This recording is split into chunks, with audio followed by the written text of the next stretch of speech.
Welcome to the Festival of Dangerous Ideas podcast. My name is Danielle Harvey and I'm the Festival Director.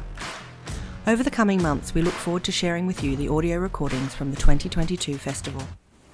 FODI started in 2009 and is the original Disruptive Ideas Festival. FODI exists to bring to light important conversations that push the boundaries of conventional thought. Words and stories define who we are and our history, but they also have the ability to be weaponised and can erase an entire culture. Australia has been defined by a story that hasn't been built on truth. The stories that this country tells itself are actually dangerous, disenfranchising and dehumanising both our settlers and First Nations people. Join writer and Noongar woman Claire G. Coleman and Executive Director of the Ethics Centre, Simon Longstaff, as they explain colonisation to the colonisers.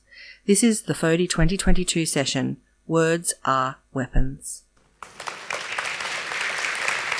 Oh, that's pretty cool, getting applause for just saying good morning. Hi, everybody. I'm Simon Longstaff, Executive Director of the Ethics Centre. I'd like to welcome you here for this morning's conversation. Before I introduce Claire, I'd just like to acknowledge the country where we're meeting. It's the land of the Gadigal people of the Eora Nation. They've been looking after this country, land, the sea, the air, the things seen and unseen since time immemorial, and I'd like to pay my respect to their elders past and present for holding this land for all of us for all of that time. It's fitting we move from an acknowledgement of country to a welcome to Claire. Claire G. Coleman's a Noongar woman. Her ancestral family, again since time immemorial, have been over in Western Australia, and she is really many different things actually. Trained as an expert in mathematics and artificial intelligence, which you might think is a bit of an unusual beginning to become a really creative writer, but she was telling me earlier on that she was renowned. She has, like, her signature is the most beautiful code that they used to see when she wrote it. And then went through, we might talk a bit about it if you want to talk about it, some very challenging experiences in life, which eventually led her back over to the West to the country, her country. And I think that crystallised or unlocked a whole lot of stuff that then became expressed in her first book, Terra Nullius, which won heaps of awards, and discovered, I think it's almost like a lilting, magical tone in the way that she writes. And if you get a chance to have a look at this book, and any of the others, but this one is the one I really focused on, you'll notice that the writing is poetic as well as being encyclopedic in what it deals with in terms of the issues for this continent. And recently, was it last week, you won another award for this one? Yeah, it was last week, Queensland Literary Award for Non-Fiction. Yeah. So, before we get our conversation, could you please join me in welcoming Claire G. Coleman?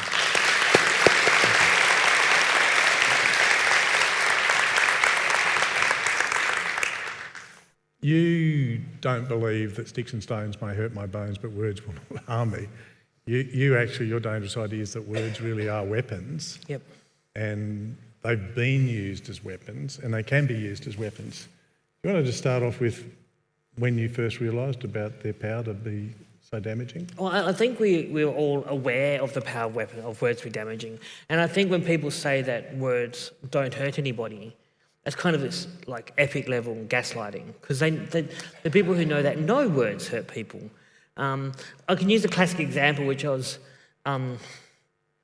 people don't really want to think about, which is in the late 1930s, the Nazi Party used words to sweep into power and then start the most visible genocide we know of, in that they swept in using words and then used words to justify genocide of 6 million people. So I think we all know instinctively that words are dangerous. And if people don't want you to think that words are dangerous, it's because they don't want you to think that words are dangerous. They don't actually, when they say that, they don't believe. When they say words aren't dangerous, they don't believe it. They just want you to believe it. And in Australia, of course, the classic example of a phrase that you might have all heard that was taught in school, which is absolutely not true, which is the Tasmanian Aboriginal people are extinct. those are words you hear all the time. Now, I've met Tasmanian Aboriginal people. They're not extinct. And of course, if you look at how those words were originally written down, they were written down in the 19th century where people, by 19th century race theory, people were only of a race if they were pure-blooded of that race. So they talked about Truganini being the last Tasmanian Aboriginal person. There's two things wrong with that phrase. One being that she wasn't actually the last full-blooded Aboriginal person from Tasmania anyway. It's just that the other person who outlived her was not on Tasmania when she outlived her. She was taken to Victoria. And the other problem is that there were people of mixed race Tasmanian descent who are still alive today. It's just that by 19th century race theory, they were extinct because the last full-blood person was gone. And so the phrase, the last Tasmanian Aboriginal person, became a weaponised phrase. And even later on when people tried to claim Tasmanian ancestry, they were told that's impossible, your people are extinct. So you can actually use words to declare a culture extinct. And that's exactly that's sort of happened in Australia a lot. And also there's things like, the phrases like Cook discovered Australia. That phrase is a weaponised lie that's used in Australia to justify colonisation, when by no possible definition did Cook discover Australia. Cook used maps that were 200 years old from the Dutch to find a piece of coast that no one had mapped yet. He went looking for something. He found what he was looking for because he knew it was there. And even if you ignore the fact that Aboriginal people had been here for countless years, Cook used existing maps to get here. So he knew there was something here. So how do you discover something you know is there? It's like going to a cafe using Google Maps to get there and say, look what I discovered.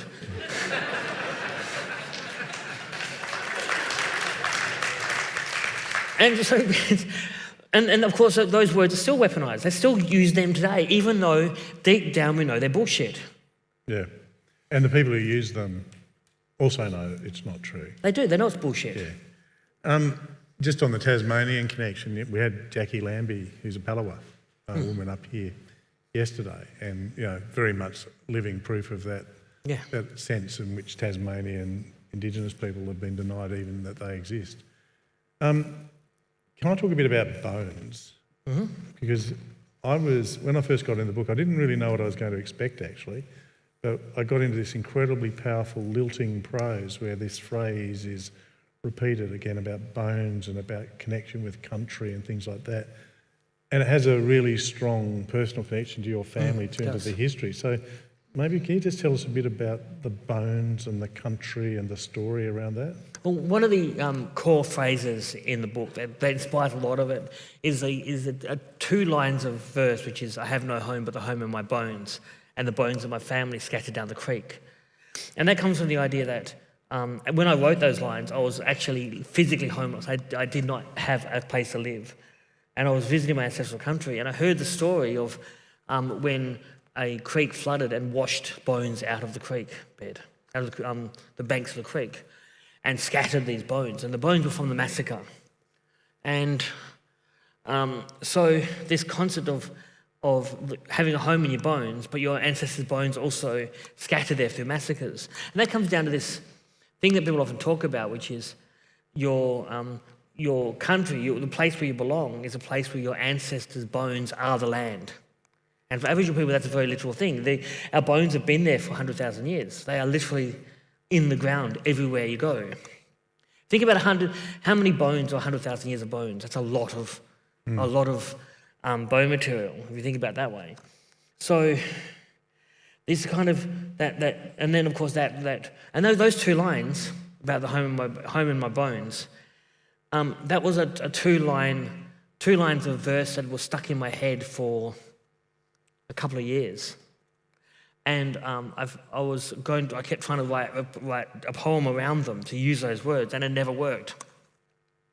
And then I was asked to write a 1,000-word piece on any topic at all, and I got those words. I thought, why don't I write an essay around those words? And of course, once you start writing an essay around a piece of verse, it makes a lot of sense for the essay to also be heavily influenced by the rhythm of the verse. So, and that, of course, around a quarter of the words in this book were mined from other writings of my own, and then added to and modified and cut up and shifted around and edited. So that kind of, those words about the home in my bones became a core part of the way I wrote the book.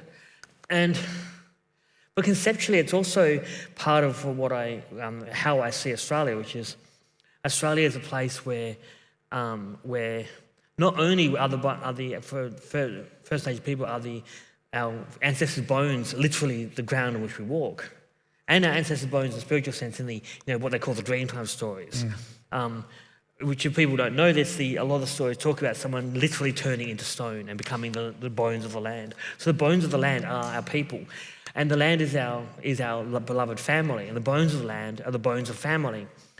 But then there's also the fact that in West Australia in particular, and it also happened around here in New South Wales, but what's now called New South Wales, what's now called West Australia, there are still massacre sites being uncovered where whether or not the colonisers admit there were massacres, they find random bone beds that are kind of from around the time of colonisation. Some of them might have been from disease deaths, but certainly many of them are from massacres.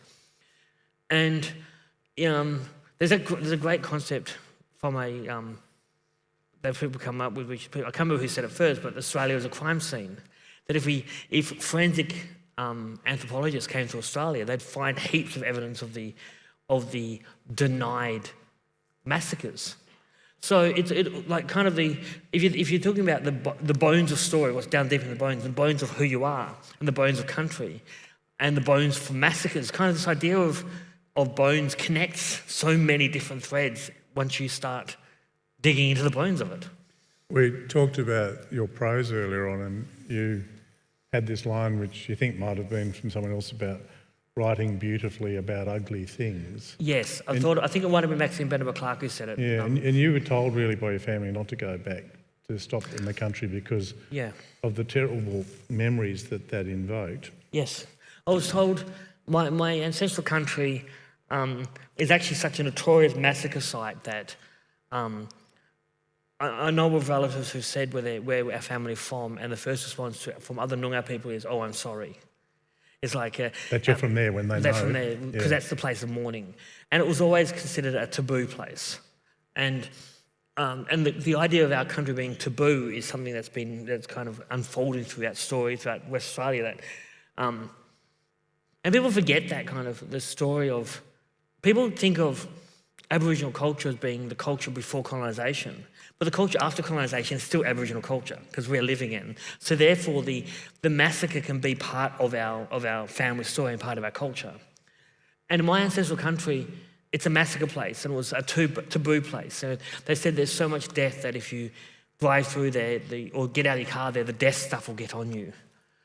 Now there's moves from people in my family to kind of try and reclaim that place, and there was a massacre built. A massacre memorial built, not a massacre built, forget I said it. There's a memorial built to the massacre there, a massacre that was denied, the existence of was denied. But then someone did find in the government archives, and this is the most incredible thing about the West Australian government archives is the Aborigines Department archives are all in a library. And in it is actually letters asking for permission the word is disperse the natives on land, and the government applying with permission saying, yes, you can do that. But dispersal was kind of a euphemism for kill, for massacre. So there's actually written record that massacres happened, and there's oral history from the families of the survivors of the massacres happening. So there's this kind of, again, there's this intense desire among white Australians to erase massacres and erase the existence of massacres, but the evidence is right there. The history and what the history that is written are not the same thing. Do you think we're getting closer to being open to the truth about all of this, the whole truth, the good, the bad, the things, or do you think there's still a resistance to it? more generally? I know there are some people who just don't want to know, but I think historically in Australia, and it's ongoing, there's been a kind of an increasing dichotomy, an inseparable chasm between the people who want to know the truth and the people who want to cover up the truth. There's this, it's not like the truth is being majority covered up anymore, which it was. It's more like there are people who are trying to cover up the truth and trying to deny the truth of what this country is and what's happened here. And there's people trying to open it up. And there are people in the middle of this kind of chasm who don't know either way. But there's a tendency, and I think this is what scares me the most. There's people out there who are obviously trying to hide the truth or deny the truth. There's people out there trying to tell the truth. And if people get the wrong information, which is what's kind of happening with soloisation and the way that things are reported, then people might believe the lies. And if you believe enough lies, those lies become the truth. And that's kind of the risk we're at the moment, that increasingly there's more and more evidence coming out, but the voices against the truth coming out are getting more and more loud. And that's always what happens in, a lot of people aren't aware of this, but as a mode of thought begins losing its respectability or losing its ground in the discourse, it becomes louder in an attempt to defend itself. So the people who believe the colonisation of Australia was peaceful, the people who want to raise the existence of Aboriginal people, or the white nationalists who want a white nation on this continent and can't do that without the erasure of Aboriginal people, those people don't want the truth known, so they're going to be louder and louder and trying to erase it. On the other hand, there's people like us who want the truth to be known, who are yelling louder and louder about trying to get the truth to be known. And in the middle between us is a bunch of people who don't know either way and who could swing either way.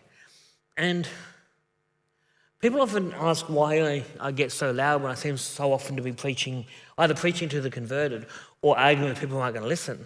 And what they don't realise is in between the converted and the people who aren't going to listen, there's a whole array of people who don't know.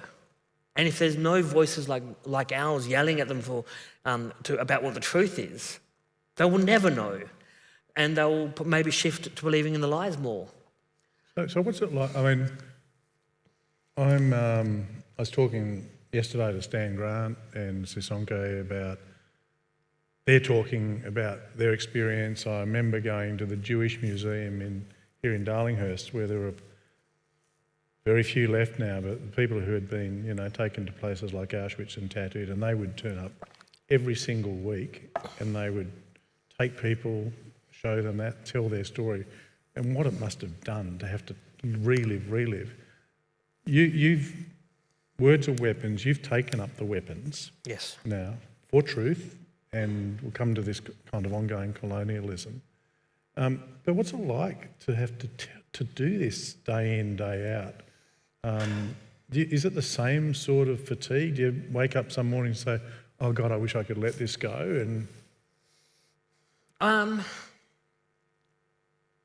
that's a very difficult question to answer, because for 6 years or so, my entire job has been doing nothing but talk about these things and write about these things and yell about these things. And so this idea that I might want to not talk about it is like I can't even see this world where I can't talk about it. And I often say that when things are, when something is difficult, the people who are good at it and who can tolerate it should actually do it. So the people who can talk about the truth should do so even if it's a burden, because someone has to do it. And I don't necessarily, I love being a writer, and I love being on stage. I love talking to crowds of people, and I'm actually, to be honest, more comfortable talking on stage to, I don't know, a few hundred people out there now than I would be talking to 2 people in a room. It's a very strange thing. I don't know why that is. But it is tiring to do this all the time.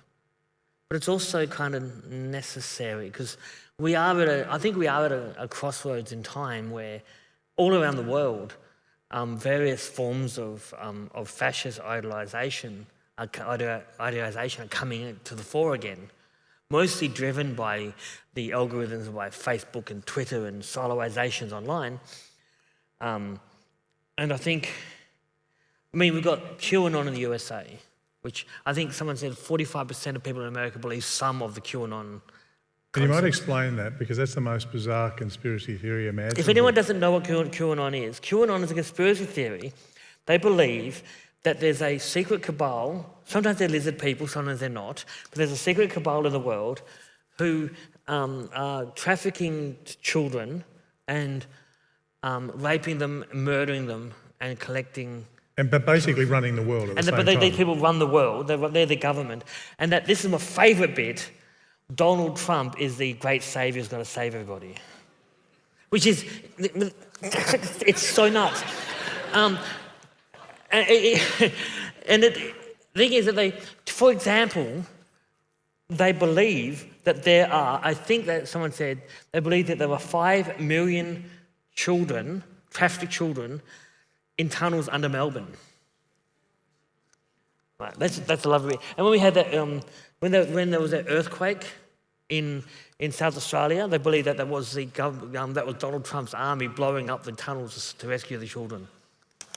It's nuts, but the thing about it is that if you dig deep down into these into QAnon, if you want to have a good introduction to how nuts it is, Van Badam wrote a book, QAnon and On, Oh, yeah. and that kind of gives you an idea of what it all is and digs down to where it all came from. But if you think the thing that really gets me about it is something like 45% of Americans believe some of this nuts conspiracy theory. Not very many people believe all of it, but it's a case of weaponised lies that are kind of causing actual danger to people. And they're causing actual danger to people in that there are recorded cases of people killing their own families because they don't want the lizard people cabal who control the world kidnapping their children. And you think this is partly because the internet, the way it's evolved, social media, has put us into little silos. I think it has, where the echoes, so that whatever the truth is, it never breaks out or into that silo because it's just reinforcing. That's exactly right. The classic example is the way the YouTube algorithm works. If you watch a YouTube video on something, and I've done this by accident, I'd watch a YouTube video on some nutty conspiracy theory, and then for a couple of days, all I get in my recommendations is more videos on that same thing. I think I was watching a video on it because I was trying to analyse the batshittery of it all. But yeah, you watch these videos, and then all it does is suggest more videos of the same. And then if you do that for a few weeks, that's literally all you'll get. And of course, they all connect. So your YouTube, YouTube is owned by Google, right? So your YouTube algorithms, what YouTube is showing you affects what Google shows you. And Google, if you're logged into your Google account, when you do a Google search, it doesn't show you the most popular searches. It shows you the most popular searches based on what the algorithm thinks you want to see. So the more and more you do this, the more you see. And then, of course, you get the things like on Twitter, whereas if people block people they don't, who tell the truth, and all they get is more and more lies. Then you get Facebook, which people have done experiments where they create a Facebook account and then they try to see from a new account how long it is before they got offered a weird conspiracy theory. It's like kind of only about 5 hours before the conspiracy stuff starts flooding in. So all this, and of course, there's also the fact that just say there was, actually it's been proven that in QAnon's case, a Russian-owned botnet actually was clicking on links in Facebook like over and over and over again to make them more important, to build up the algorithm. And so, in a way, the stuff that's going on now is a good example of how you can use weaponized bullshit to destabilise democracy. And it's being used all the time. So we are in real danger here. You make a powerful case for how the colonial project that began, whether you take it as 1770 or 1788, is still unfolding. Yes. And you also say there is a project that we could embrace to decolonise Australia. Yes, there is. And it doesn't involve everybody who's come since 1788 pissing off back to wherever they came from. No, it doesn't. But this was the thing that I was really intrigued by, because you've got quite a rich sense there, not just of what it would look like, but what it would feel like. Yeah. And I wonder if you could just talk about that, because I think it takes a really feat of imagination, to recognise that it's still here, but what it could be. Well, yeah, the interesting thing about the colonial project is part of it is disconnecting people from where they live, right? And that's kind of the important part of it, and that the people who came here from Europe came here by being either forcibly or voluntarily disconnected from their ancestral place. And then when they got here, first thing they did was try and disconnect Aboriginal people from the sense of place. So I think the way we could decolonise, and this is not going to be easy, and it will take generations. And I also think to an extent it's either going to inevitably happen or we're going to collapse. It's a binary. It's a binary. I don't think our society, this society called Australia, will survive as a country as it is. What we are now is not sustainable, right? So either we're going to decolonise, or we're going to collapse into anarchy or tyranny, which is Plato's Republic idea of anarchy, which is anarchy is tyranny. And that's where we are. So what decolonisation would take is the people in Australia relearning a kind of an indigenised connection to country, the idea that you know where you are, that you know that you've learned to understand the place you live in, and that we see this continent we're living on now not as a poor copy of England, but as a place that is actually different to everywhere else on earth. And I think it'll be important. Well, I always talk about this in the song Treaty by Yothu Yindi. Mundawai said he's dreaming of a brighter day when our waters will be one, that these rivers of European culture and Australian culture flowing parallel could blend. And people have misunderstood that as meaning, kind of Aboriginal people becoming like joining civilization. Yeah. But in reality, what I take it to mean is white Australia or non-Indigenous Australia becoming civilised in an Indigenous sense, in that Aboriginal people survived tens of thousands of years without destroying the environment, without war, without slavery, by having this idea, this concept of connection to place. Some people say that that Aboriginal sense of connection to place could be seen as a peaceful philosophical technology. That this kind of Aboriginal connection to place and connection to each other, this view that me, you, this ground we're on, the trees out there, the bay, the rivers flowing into the bay, all connected for this massive matrix of connection of thoughts, could be seen as a form of philosophical technology that would enable people to no longer destroy the environment. And that technology, we see technology as this, we keep talking about the Enlightenment out backstage, this Enlightenment idea of exploitative ways to change, of building something that this idea of creation, technology as creation. But what if we begin thinking of a technology as a way we look inside? Oh, yeah. I mean, philosophy. So part of when I was doing my doctorate, I spent a year studying the philosophy of technology, and for me, it was a great eye-opener, because it's not about the things we make; it's about a particular kind of rationality called calculative rationality, which effectively seeks to control everything in order to eliminate risk. So it's about control and about breaking things into its parts and treating everything as a unit that can be ordered, measured. Absolutely. And that's completely anathema to an Indigenous perspective of everything being related. Absolutely, and that's the thing that I always tell. One of the things that you can really, if you want to explain kind of a difference between European thinking and Aboriginal thinking in a really simple concept, it's European science divides up things into smaller and smaller and smaller and smaller. And also European academia is about, what they say, a PhD is about learning more and more about less and less. Yeah. More and more detail about less and less. Right, and sorry. No, but it is. No, but it is. But it is. You go to your supervisor and they say, no, that's too broad a topic. That's too broad. And people go, oh yeah, my PhD is on, in science I might say my PhD is on the adaptations in the intestine of one particular species of frog. It's Yeah. like, what the... But in Aboriginal way of thinking, what you're trying to do is you start from a central point and you draw more and more and larger connections between things. The first thing two Aboriginal people do when they meet is sit down and talk about all their family connections to see if in some way, if you trace back 20 generations, they might be connected. Yeah. Right? That's the first thing you do when you meet someone new. And that's kind of this idea that, and of course, this idea that connections is what makes us human, not what we have, but how we're connected. And I think that sense of connection might be the only thing that can save us from the technological... technology is not bad, right?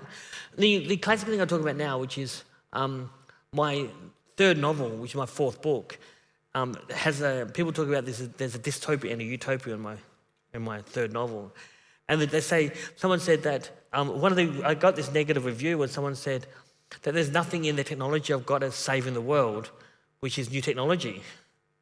And I went, well, yeah, that's the point. We don't need to create new technology. We have, just use the example of how you can connect a country. We could by making more and more connections. If someone builds a new building, what is to stop them from covering the entire outside of the building with plants? Yeah. Nothing, right? But that's a technology that exists that can save the world. The classic one of, I came up with an idea, like this idea of why do we need large-scale power generation? We can do micro power generation and connect all the houses. There's nothing in our technology that's, and I suppose the main thing that stops this is people can't make money from it. The classic one that people talk about is like, if there's people who are hungry, why do we not have all the cityscape trees in every city being fruit trees? Right? That's a really simple one. If everyone can walk down the street and pick all the apples they want, wouldn't that be great? But then people say, well, who makes money from it? Yeah. Right? And that's the problem. And then I remember watching I watch a lot of, but I occasionally watch British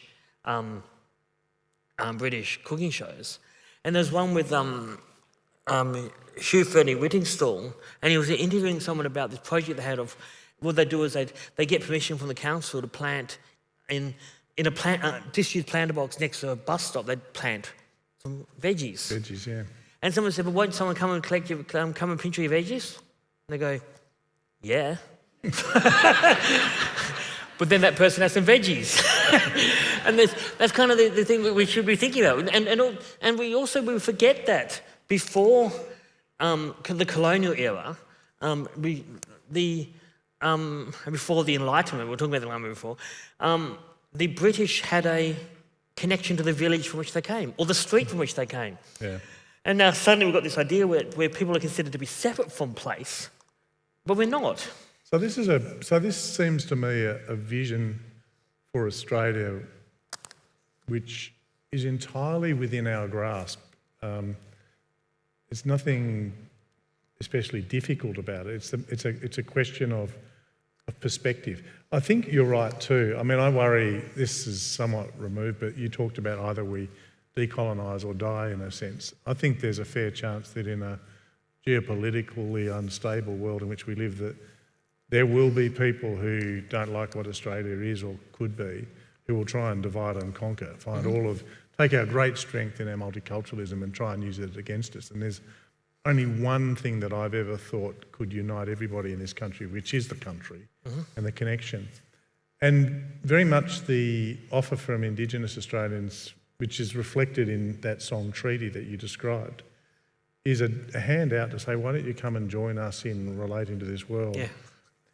Have you seen it yet? I mean, we were chatting before and I said, let's imagine if everybody on their birth certificate in Australia had the country they were born on. Yeah. Just to imagine you were born on this land, Camaragal land or Gadigal land or whatever it is, and you had a sense that that's part of who you were, irrespective of where you originally might have come from. But do you also see this beginning to happen anywhere? I think there is some of it happening. You do get people who, one little simple thing, symbolic, but symbols are important. our idea of culture comes from symbols. So if you change a symbol, it changes, and it gives a change. The Australia Post now allowing people to put the Aboriginal name for country on an address. That's a nice little symbol. That's a change. That's minor change. Now, one symbolic change I'd like to see, and this is one of my out there wild ideas, and I go, my God, I never thought of that. Did you know that that every Australian state border divides at least one Indigenous ancestral country into pieces? Multiple sometimes. The usually classic example, the South Australia WA border splits Noongar country in half. And so the borders were drawn between the states that had no respect for Aboriginal land ownership. And then when the Aboriginal people formed land councils done by state law, so they had two land councils, one for each state for the same people. And you get weird shit that happens, like Aboriginal people who might live in Kiwakura, for example. This is actually based on a true story. Someone living in Kiwakura, which is in WA, but only 50 kilometres over the border from Kintor. And this is in the middle of the desert. This is absolutely in the middle of... white people say the middle of nowhere, but I would say for the people who live there, it's the middle of everywhere, right? It's the middle of the universe, but it's 500 something kilometres from Alice Springs, right on the West Australian Northern Territory border. Kintor's on one side of the border, Kiwakura's on the other side of the border, right close to each other. Same people on both sides of the border.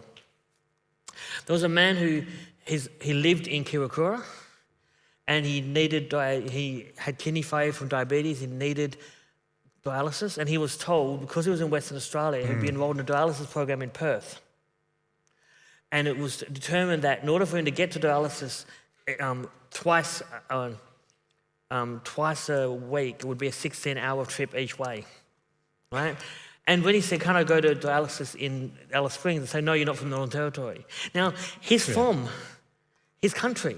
Yeah. His country has got a border right between two of their communities.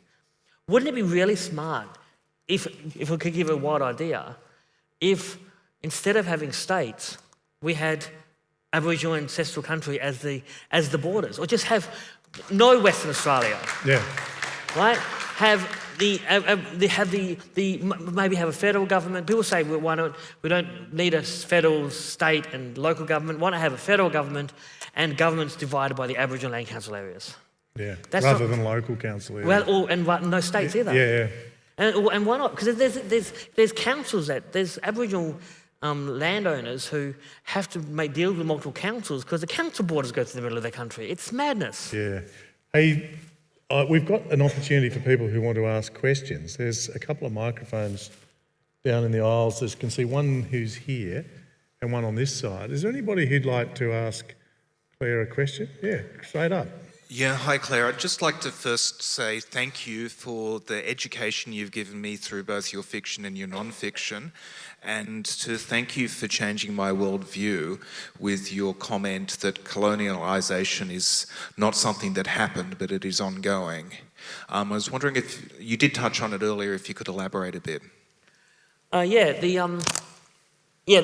People think of colonisation as a thing. They say January 26, 1788. Colonisation. Yay, it's over. Well, colonisation started in January 26, 1788.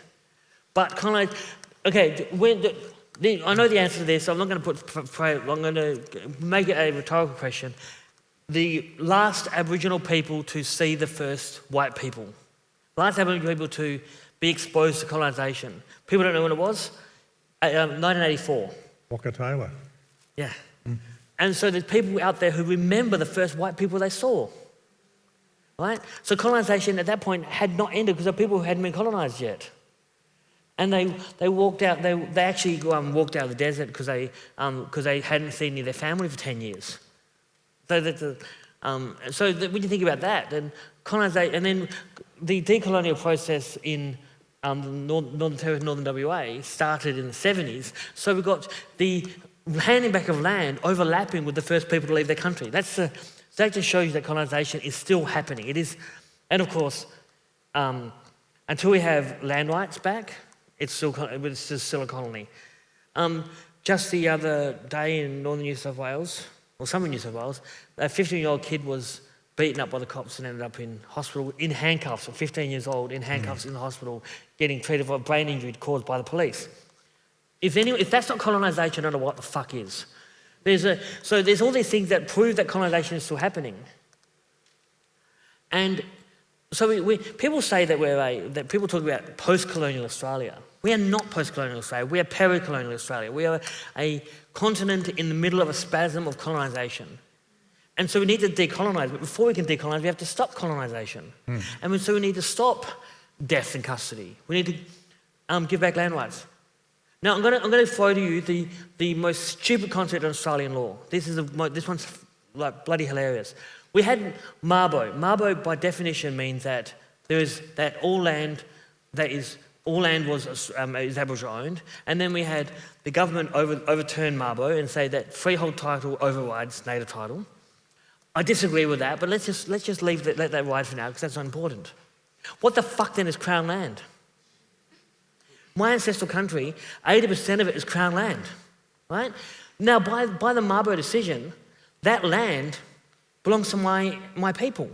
It is not Crown land, but it's still listed as Crown land.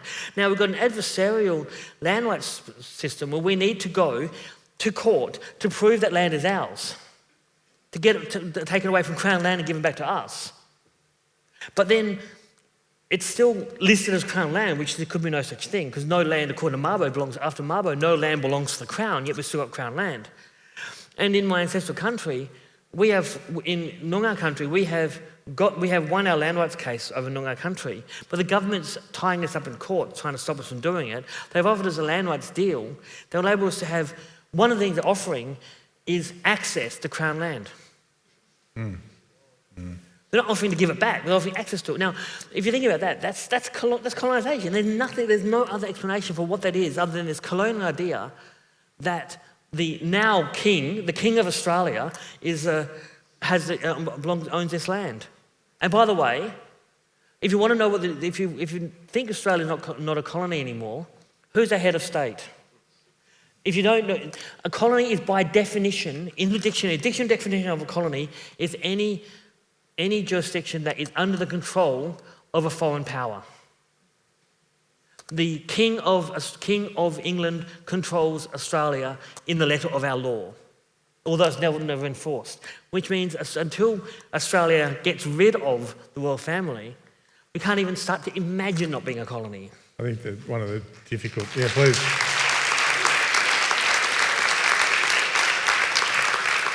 There's been this really fraught discussion over the last week about whether how to mourn the individual Elizabeth, the person, while at the same time taking into account the Crown. And I was talking to some people who were saying, Indigenous people, every trooper, every police officer, everybody who took a child, killed someone, was wearing that emblem. Yes. They were there as an officer of the Crown. Anyone else want to ask a question? Yeah, please. Hi, Claire.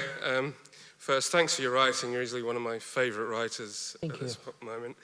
I've been very into what you've been talking about, philosophical technology and your background in AI and computer science. I'm a robotic researcher and an AI researcher myself. And one thing that I've been thinking a lot about is how the dominant culture that develops technology is embedded in that technology.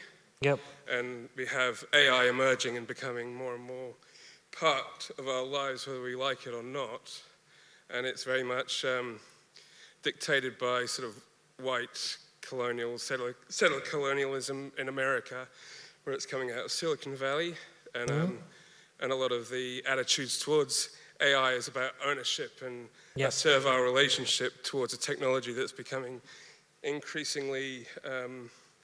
having increasing agency in the world, whereas from what you said and other commenters, an Indigenous approach to it would be to extend the kinship that you have for land and nature towards like emerging technology as well. Yeah.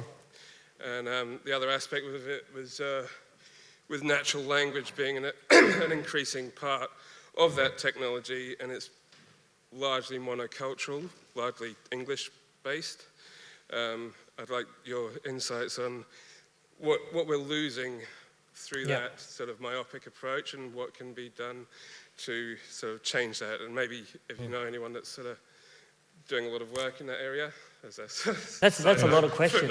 Okay, I'll start in I don't know, somewhere in there. I find it interesting that I think it says a lot about. So yes, the AI becomes a product of the environment in which it exists. So the algorithms and things like Facebook use AI. They're not AIs, but they use AI technology. They use machine learning to work out what you're interested in. But there was a machine learning, I can't remember the name of it, but someone came up with a machine learning chatbot, which is supposed to watch Twitter and then work out how to answer questions.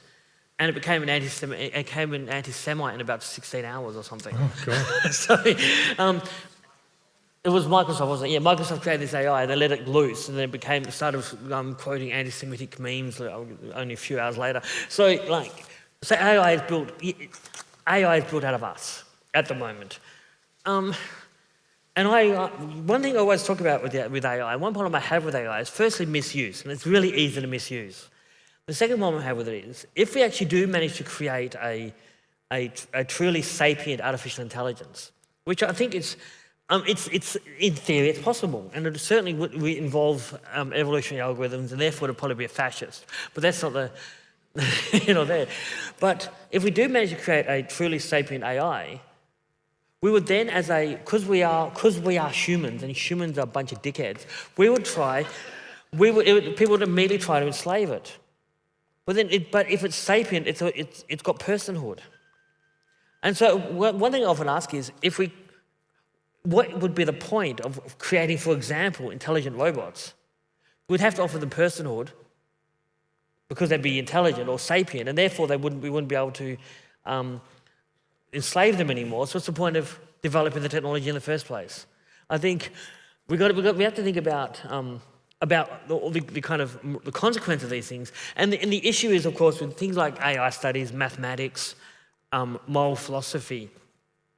For too many years, it's been dominated by kind of mainstream European thinking, and mainstream European thinking is extractive, divisional, and happy to enslave. And so, whereas Indigenous thinking from all around the world is all about creating a connection or a way to look after each other. I mean, I don't think it's any coincidence that the culture that invaded Australia and made such a mess, and invaded America, made a mess there, is a culture that had already a form of institutionalised slavery before it even had slavery, and that had feudalism, where the people who worked the land were basically paid in the food that they'd just grown. And that's essentially what it was. I'd say that they were tithed or taxed by the Lord, but in reality what it was, the Lord owned the land, someone farms the land, and they pay their rent on their house with the food that they've grown, compulsorily. They don't get a choice. That's a form of slavery. The destruction of the commons in UK, the Enclosure Acts and things like that. Yeah. They're terrible because it completely denied the reality of that. Just on the issue of an Indigenous perspective, there's a woman, a Tasmanian Aboriginal woman called Angie Abdillah, who runs a company called Old Ways New. Her office is based out of ours at the Ethics Centre. And she's done a whole thing. She's an expert in robotics too, like you.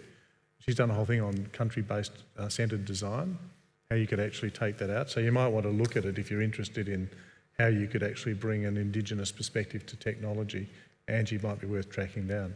And if we do manage to create an AI that's maybe sentient and self-regulating, but maybe not sapient, not aware of its own existence, we would be. I think kinship with it would automatically arise. And I think we already feel kinship. I think some of us, it becomes a running joke, and I think someone's written a novel about it, I can't remember who it was. We already feel a kinship with Siri, right? Well, speak for yourself, Claire. If we didn't think of Siri as a real person, we wouldn't shout, "Shut the fuck up, Siri," all the time, like I do. But there's a weird thing too, that they reckon the more technology is like us, the more freaked out we get. Yeah, and the angrier we get. Yeah, so that we try that. Because I swear Siri likes Siri as a person all the time. This is going back to what you were talking about before. I mean, as somebody who sees what's going on with the Indigenous community and is shocked and horrified, I mean, how can we do something? Like, what can we do individually to help? Because personally, I feel a bit hopeless or helpless in my ability to help the situation. Well, one thing that I haven't really touched on, which is an important bit of my own personal philosophy, is as a society, what all society is the stories we tell each other. Right? Society is nothing but stories, and you have a story, society has a story. So I think one thing that everyone can do is find out the way things really are and make the way things are go viral. See, people who spread lies like, I'll give an example. There was a lie spread someone wrote a bullshit article in 2012 saying that Aboriginal Australians stole this continent from pygmies, and then we exterminated the pygmies. Yet somehow the pygmies survived to get photographed in the 1860s. But let's not go into that. But the Aboriginal people exterminated the pygmies, and therefore we don't have any right to this land because we colonised somebody else. That was an outright piece of utter shite. But every now and then, probably like clockwork, every 3 or 4 months, it goes viral again. So we need to have the truth go viral. It's like fake news to try and disprove it. And the other thing that somebody said to me the other day, they said, stolen generation never happened. Yeah. I'm like, what? Where? What? And what planet do you think that didn't happen? Like, I just was amazed. There's two things that go on in this weaponised bullshit world. One of them, there's two sayings. One of them is that people say that a lie gets around the world before the truth gets its boots on. And that's true. And we've got to counter that. We also got to counter the fact that, I can't remember who it was, one of those internet laws. I don't know if anyone who's very internet savvy would know that there's a number of internet laws. One of them is Poe's law, which says that there's never any statement so stupid that made as a joke that someone won't believe it's real. That's one of them. The other one is, I can't remember the name of this law, but there's a law that says the energy it takes to debunk a lie is 10 times the amount of the energy it takes to make a lie. And so when something bullshit and untrue turns up, so often it's the job of people like me to go out there and do the research and put up the research that proves it wrong, right? One thing every one of you can do is, if you see some utter shite turn up on the internet, or if somebody says something fucking stupid in front of you, is save me the effort of telling them it's garbage and do it yourselves. You're welcome to use my writing to do it, but just don't make me do it. And because the emotional labour of debunking lies so often falls on Aboriginal people and people of colour. So one thing you can do is do that work. I'm conscious. Yeah, go for it. Yep. I'm feeling very sorry for this microphone on this side. It's not had a single person come and speak to it. Okay, take one on this side. And I've only got time. We'll take 2 questions quickly, you and the gentleman there, and then Claire can answer both. Hello. Thanks, Claire, for coming here today, and Simon. It's been a really educational session. I was just wondering, and I guess this is probably too broad of a question to ask, so I'll try and keep it short.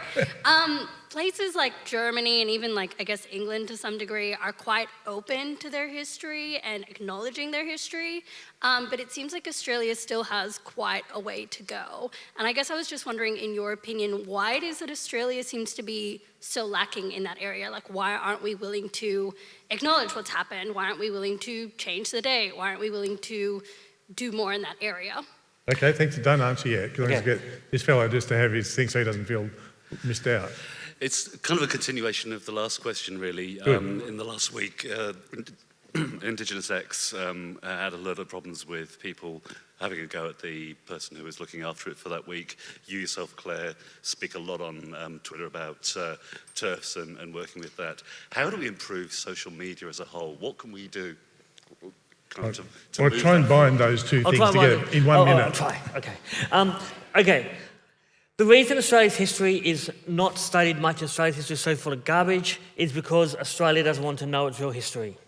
And that's a simple reason. It is not lack of knowledge, it is overt and actual erasure. And that's the important thing to know about it. The reason no one wants Australia's history to be known, so therefore they hide it.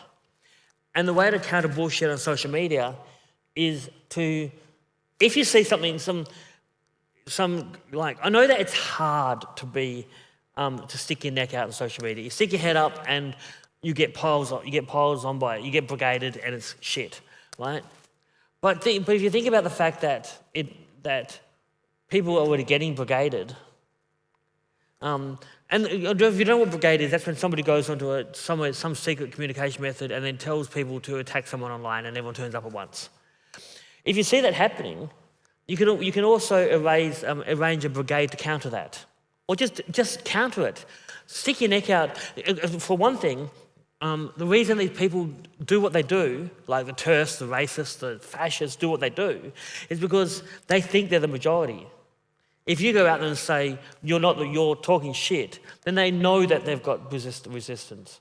And the people who are fighting them know also that there's other people resisting them, because so often it feels like there's 100 million assholes and 10 people resisting them. We need to rebalance that. Okay, now you're going to have a chance, if you'd like to have a bit of a yarn with Claire in person, you can catch up with her at the book signing that'll be taking place a few minutes after this finishes. I don't know because I've got older or not, but we should never be afraid of the truth. There's no reason to be afraid of it, even if it feels a bit scratchy at times. It's so important, and if words are weapons, they're also weapons that can be deployed for the truth in its name and against falsehood, and there's no better example of how those words can be wielded for that purpose than Claire G. Coleman. Please join with me in thanking her.